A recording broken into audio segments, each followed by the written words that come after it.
Police বাধা সৃষ্টি করেছে মানে কি? নমিনেশনের পর প্রেস কনফারেন্স করতে দিয়েছেন অভিষেক বন্দ্যোপাধ্যায়কে, উনি প্রেস কনফারেন্স করতেই থাকছেন। অন্যদেরও একটা সময়ের ব্যাপার আছে, আধা ঘন্টা অন্যান্য ক্যান্ডিডেটদেরকে রাস্তায় দাঁড় করানো কেন, তিনি প্রেস কনফারেন্স করছেন? এটা তো সিস্টেম হয় না, এটা সিস্টেম হতে পারে না। এখানে এলেন এখানে শ্যামাপ্রসাদের দাদা তার পৈতৃক, এটা তার পৈতৃক বাসস্থান। এখান থেকেই তিনি অর্ধ শতাব্দী বাংলার রাজনীতি পরিচালনা করেছেন, নেতৃত্ব দিয়েছেন। এইখান থেকেই পশ্চিমবঙ্গ গঠনের নেতৃত্ব তিনি দিয়েছেন। এইখান থেকে তিনি প্রথমবার জিতে লোকসভায় সদস্য হলেন। এখান থেকেই তিনি কেন্দ্রীয় মন্ত্রী ছিলেন স্বাধীন ভারতবর্ষের প্রথম মন্ত্রিসভায়, এবং এইখান থেকেই তিনি শেষবারের জন্য জম্মু কাশ্মীর গেলেন।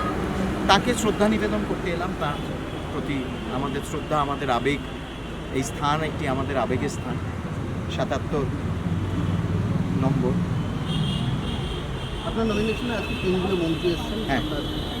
হ্যাঁ, এলেন উনি, আমার ব্যক্তিগত বন্ধু এবং আমার দলে আমাদের সিনিয়র, এবং তিনি সময় বার করে এসেছেন এবং পুরো র্যালিতে থাকলেন। খুব খুশি হলেন, খুব আনন্দিত হলেন, অনেক শুভেচ্ছা জানালেন, এবং খুব সুন্দর করে স্বতঃস্ফূর্তভাবে উনি, ওনার যেমন স্বভাব, সরল স্বভাব, সেইভাবেই উনি সবার সাথে মিশলেন। কি বলবেন জনসাধারণের জন্য?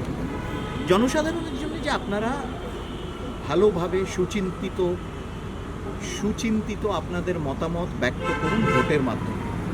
আমরা বাংলাকে, পশ্চিমবঙ্গকে প্রথম সারির রাজ্যে পরিণত হতে দেখতে চাই। প্রধানমন্ত্রী নরেন্দ্র মোদী আপ্রাণ মনে প্রাণে সেটা চান, এবং তার হাত শক্ত করার জন্যে আপনারা আরও বেশি সংখ্যক নির্বাচিত করুন ভারতীয় জনতা পার্টির প্রতিনিধিদের, যাতে বাংলা এগিয়ে যায়, পশ্চিমবঙ্গ এগিয়ে যেতে পারে। এটাই আমাদের লক্ষ্য। কতগুলো সিটে জিতবেন বলে আছে? দেখা যাক, অপ্রত্যাশিত ফল হবে, অপ্রত্যাশিত ফল হবে। কত হতে পারে? দেখা যাক, আমি তো প্রেডিক্ট করি না, কিন্তু অপ্রত্যাশিত ফল হবে।